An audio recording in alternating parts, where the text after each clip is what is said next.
नमस्कार दोस्तों, यूपी इंफ्राजोन में आपका स्वागत है। आज का टाइटल है Jhansi is a rising hub इन बुंदेलखंड। दोस्तों, अगर आपने चैनल को सब्सक्राइब नहीं करा है तो चैनल को सब्सक्राइब कर लें और इसके बगल में जो बेल आइकन है उसको जरूर प्रेस कर लें। दोस्तों, हमारे 74% व्यूवर्स ने चैनल को सब्सक्राइब नहीं करा है, तो दोस्तों आपसे यही निवेदन है कि चैनल को सब्सक्राइब कर लें हमारे लेटेस्ट वीडियो सबसे पहले देखने के लिए। दोस्तों, झांसी डिस्ट्रिक्ट पे मैंने पहले भी चर्चा की है और आज हम फिर इस पे विस्तार से चर्चा करने जा रहे हैं।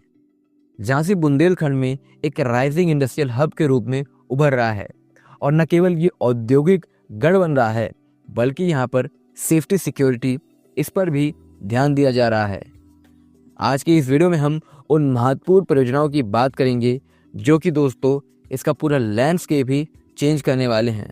इसमें हम बहुत डिटेल में चर्चा नहीं करेंगे, लेकिन हम उन कड़ियों को जोड़ेंगे जो कि इसको अपकमिंग राइजिंग हब बना रही हैं। पहली परियोजना है बीड़ा ग्रीनफील्ड सिटी। दोस्तों, बुंदेलखंड इंडस्ट्रियल डेवलपमेंट अथॉरिटी द्वारा करीब 56,600 एकड़ का लैंड पार्सल एक्वायर किया जा रहा है। इनिशियली यहाँ पर 36,000 एकड़ का लैंड पार्सल एक्वायर करना था, लेकिन अब ये 56,600 एकड़ किया गया है। करीब यहाँ पर 229.52 स्क्वायर किलोमीटर का लैंड पार्सल एक्वायर किया जाएगा, जो कि नोएडा जैसे शहर से भी ज्यादा है। दोस्तों, बुंदेलखंड में ये पहली बार है कि इतना बड़ा भूमि अधिग्रहण किया जा रहा है किसी विशेष डेवलपमेंट के लिए। इसके अलावा 36 किलोमीटर का एक लॉजिस्टिक कॉरिडोर इसमें प्रस्तावित किया गया है। ये जो लॉजिस्टिक कॉरिडोर है ये एक 6 लेन की सड़क होगी, जो कि इस कॉरिडोर के अंदर जब इसका लेआउट बनाया जाएगा उसमें ये एक बहुत ही महत्वपूर्ण सड़क बनेगी। रिसेंटली एक कंसल्टेंसी फर्म को यहाँ पर हायर किया गया था थ्रू ट्रांसपेरेंट बिडिंग। तो यहाँ पर ये जो फर्म इसको हायर किया गया है, इन्वेस्टमेंट फैसिलिटेशन, इसके अलावा implementation of ease of doing business, reforms in finance and strategy, इन सब के क्षेत्र में इस कंसल्टेंसी फर्म को हायर किया गया था। और दोस्तों ये जो फर्म है ये सिंगापुर बेस्ड सुबर्णा जुरोंग एंड CBRI लिमिटेड है। इसके अलावा यहाँ पर रिसेंटली RFQ निकाले गए थे। Skill development centre, fresh water supply, education city, 600 bed speciality hospital, mix and use including commercial and residential area. तो दोस्तों यहाँ पर इसके तहत ट्रेनिंग सेंटर्स डेवलप किए जाएंगे। इसके अलावा सस्टेनेबल वाटर सप्लाई की सुविधा होगी। वहीं वर्ल्ड क्लास एजुकेशनल सिटी यहाँ पर डेवलप होगी, जहाँ यूनिवर्सिटीज, रिसर्च सेंटर, इसके अलावा वोकेशनल इंस्टीट्यूट अवेलेबल होंगे। वर्ल्ड क्लास हॉस्पिटल होगा। इसके अलावा इंडस्ट्रियल टाउनशिप डेवलप की जाएगी। वहीं जो डिमांड है उसके अकॉर्डिंग रेजिडेंशियल, कमर्शियल और रिटेल एंड हॉस्पिटलिटी सेक्टर का भी डेवलपमेंट किया जाएगा।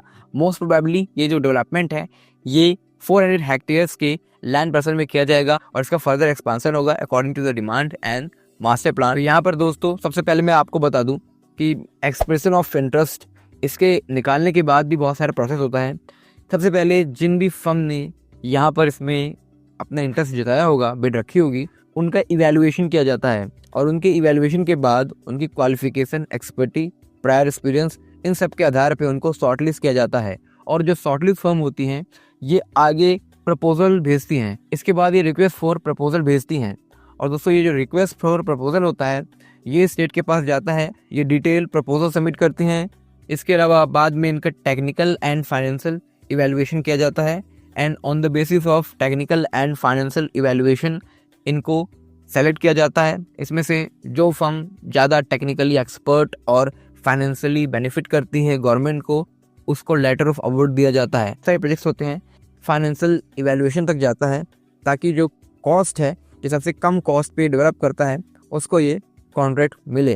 तो उसके बाद दोस्तों लेटर ऑफ अवार्ड मिलेगा एंड लेटर ऑफ अवार्ड के बाद 1-2 महीने के अंदर जो इसका वर्क है ये स्टार्ट कर दिया जाएगा। दूसरी परियोजना है झांसी डिफेंस नोड। दोस्तों, झांसी के अंदर लार्ज स्केल डिफेंस मैन्युफैक्चरिंग होनी है। एज पर लेआउट 1076 हेक्टेयर का लैंड पार्सल यहाँ पर डिफेंस कॉरिडोर के डेवलपमेंट के लिए रिजर्व रखा गया है और एक्वायर किया गया है। यहाँ पर multiple chunk of plot available हैं और इसमें 2 ह्यूज लैंड चंक भी अवेलेबल हैं। As per UPEIDA total land 1000 hectare का यहाँ एक्वायर किया गया है, जितना यहाँ पर टोटल लैंड था। और दोस्तों यहाँ पर 8,100 करोड़ रुपीस का निवेश, इतना इन्वेस्टमेंट इंटेंट इसने रिसीव कर लिया है।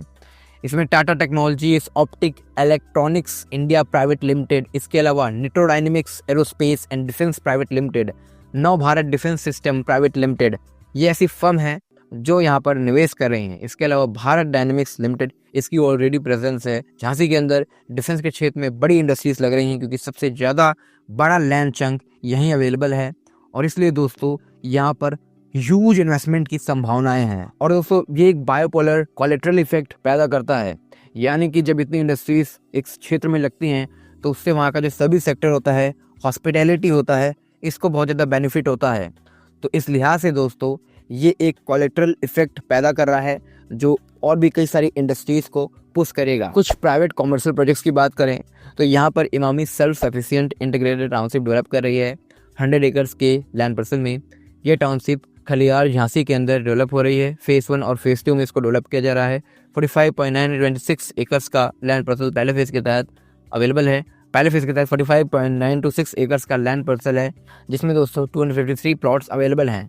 Shivpuri Lalitpur bypass national highway 26 में ये टाउनशिप लोकेटेड है, न्यू BHEL टाउनशिप के लगभग पास। दोस्तों ये एक यूपी रेरा रजिस्टर्ड प्रोजेक्ट है। दूसरी परियोजना है अंसल बसेरा एस्टेट, तो करीब 178 यूनिट्स अवेलेबल हैं। 70 एकर्स के लैंड पार्सल में इसको डेवलप किया गया है। तो दोस्तों झांसी के अंदर प्राइवेट प्रोजेक्ट्स भी बहुत सारे चल रहे हैं, यहाँ पर कॉमर्शियल रेजिडेंशियल प्रोजेक्ट्स भी चल रहे हैं। इसके अलावा दोस्तों झांसी नगर निगम एरिया की डिजिटल मैपिंग भी की जा रही है। ड्रोन के माध्यम से ये डिजिटल मैपिंग की जा रही है। इसके तहत सिटी के अंदर जो भी प्रॉपर्टीज हैं, लोकल स्ट्रीट हैं, होम्स हैं, वेंडर्स हैं या कोई भी यहाँ पर स्ट्रक्चर है, इन सब की डिजिटल मैपिंग की जा रही है। और दोस्तों इस डिजिटल मैपिंग में जो इलीगल एनक्रोचमेंट है इसकी भी मैपिंग होगी। ये झांसी के अंदर खासकर जो नगर निगम का एरिया है यहाँ की सेफ्टी सिक्योरिटी को बेहतर करेगा। सेंट्रल गवर्नमेंट की स्कीम का ये हिस्सा है। इसके तहत पायलट प्रोजेक्ट्स चलाए जाने हैं जो गोरखपुर और झांसी इन दोनों शहर में चलाए जाएंगे। इसके अलावा हम अपकमिंग प्रोजेक्ट की बात करते हैं तो दोस्तों इस बजट के अंदर यूपी के अंदर कई सारे लिंक एक्सप्रेसवे को अप्रूवल दिया गया था। हालांकि हमें उम्मीद थी कि झांसी टू बुंदेलखंड एक लिंक एक्सप्रेसवे डेवलप होगा। हालांकि अभी मास्टर प्लान इसका रिलीज़ नहीं हुआ है। आफ्टर द मास्टर प्लान हम शायद ये देख पाएँ कि स्टेट गवर्नमेंट इसके लिए फिजिबिलिटी रिपोर्ट तैयार करने को बोले या यहाँ पर एक लिंक एक्सप्रेसवेज पर प्रपोज करे या फिर कोई NHAI का प्रोजेक्ट यहाँ से गुजरे। तो ऐसी संभावनाएं हैं क्योंकि एक्सप्रेसवे यहाँ बहुत ज़रूरी है। एक्सप्रेसवे की कनेक्टिविटी के बाद दोस्तों यहाँ पर डेवलपमेंट की संभावनाएं और भी ज़्यादा बढ़ जाती हैं। हालांकि यहाँ पर जो इन्वेस्टमेंट आ रहा है इस पर भी हम चर्चा करेंगे। जो बड़े निवेश इस टाइम पीरियड के अंदर आए हैं इन सब पे चर्चा की जाएगी। दोस्तों यहाँ पर बहुत सारी मीडिया रिपोर्ट्स का कहना है कि बुंदेलखंड के अंदर 1000 स्क्वायर किलोमीटर की एक मेगा सिटी डेवलप की जा सकती है। यानी कि इतनी बड़ी मेगा सिटी के डेवलप होने की संभावना यहाँ पर है। ये दोस्तों कोई ऑफिशियल प्रोजेक्ट नहीं है, ये एक रिसर्च है जिसमें ये कहा गया है कि बुंदेलखंड का ये एरिया कैपेबल है to develop 1000 square kilometre mega city, जो कि एक बहुत ही बड़ी मेगा सिटी हो सकती है। वाटर स्कार्सिटी को कम करने के लिए एक फिजिबल प्लान की ज़रूरत है। अगर वो पूरी हो जाए तो यहाँ पर ह्यूज लैंड चंक अवेलेबल है। झांसी डिस्ट्रिक्ट 5102 किलोमीटर स्क्वायर में फैला हुआ है। यहाँ 20 लाख की आबादी है और एक बहुत ही बड़ा लैंड चंक बैरन है, अनकल्टिवेटेड है, जहाँ किसी प्रकार का कल्टीवेशन नहीं होता है। चीप लैंड अलॉटमेंट के साथ ह्यूज डेवलपमेंट हो सकता है। Government public private partnership model का यूज़ करके बड़ा शहर बसा सकती है। ये दोस्तों इसकी कनेक्टिविटी भी एक्सप्रेसवे इन सबसे अच्छी हो जाएगी और यहाँ पर ह्यूज इन्वेस्टमेंट आएगी। बड़ी चुनौती यहाँ पर वाटर डिमांड को पूरा करना होगा। लैंड एक्विजिशन में भी इतनी समस्या यहाँ नहीं आएगी। चलिए दोस्तों उन बेनिफिट्स की बात करते हैं जो बीडा यहाँ पर होल्ड करता है। सबसे पहला है ह्यूज लैंड पार्सल। बीडा के अंदर ह्यूज लैंड पार्सल अवेलेबल होंगे। तो ऐसी बहुत सारी फर्म होती हैं जिनको अपनी जो फ्लैटेड फैक्ट्री होती हैं उनके लिए ह्यूज लैंड पार्सल की आवश्यकता होती है और वो जो लैंड पार्सल वो NCR में परचेज करती हैं या वो स्टेट कैपिटल रीजन में परचेज करेंगी तो वो काफ़ी ज़्यादा एक्सपेंसिव होगी एज वेल कम्पेयर टू बीडा। तो बीडा एक अच्छी स्ट्रेटेजिक लोकेशन भी उन्हें प्रोवाइड करेगा, साथ ही ह्यूज लैंड पार्सल भी प्रोवाइड करेगा। तो ये उन सब के लिए बहुत बेहतरीन होने वाला है। दूसरा यहाँ पर बीना रिफाइनरी भी काफ़ी पास में है। पावर एनर्जी ह्यूज अमाउंट में यहाँ पर प्रोड्यूस होता है। कई सारे सोलर प्रोजेक्ट्स भी इस्टेब्लिश हो रहे हैं। तो फ्यूचर में जो एनर्जी रिक्वायरमेंट है वो भी दोस्तों उसमें भी कोई दिक्कत नहीं आएगी।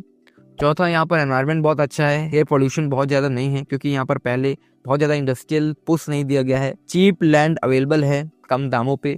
इसके अलावा वेल कनेक्टेड है और फ्यूचर में दोस्तों इसको एक्सप्रेसवे से भी कनेक्टिविटी मिल जाएगी। हालांकि दोस्तों यहाँ एक चैलेंज है कि वाटर सप्लाई को इंश्योर करना। इसके अलावा यहाँ पर सस्टेनेबल इंडस्ट्रियल ग्रोथ की अपार संभावनाएं हैं। ये मध्य प्रदेश से कनेक्टेड है।